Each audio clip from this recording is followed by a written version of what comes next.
Good morning दोस्तों, कैसे हो आप सब।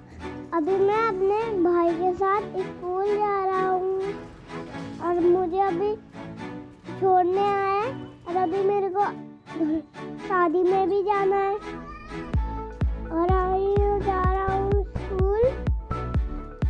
तो मैं आपको पूरा और देखो अभी हम शादी में अभी मैं दिखाऊंगा शादी में लोग कैसे एंजॉय कर रहे हैं।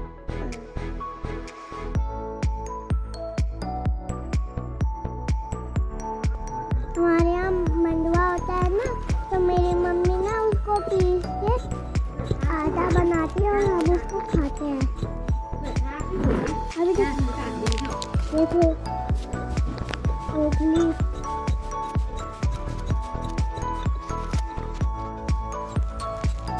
देखो अभी मेरी दादी पीसी है इसको ओखली में।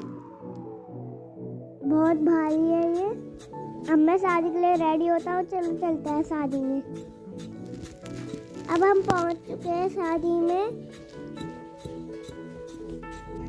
और देखो सामने ऑरेंज स्वेटर वाले अंकल कितने अच्छे डांस कर रहे हैं, है ना। अभी यहाँ पे आशमी भी आई थी, देखो अब यहाँ पे आशमी डांस कर रही है।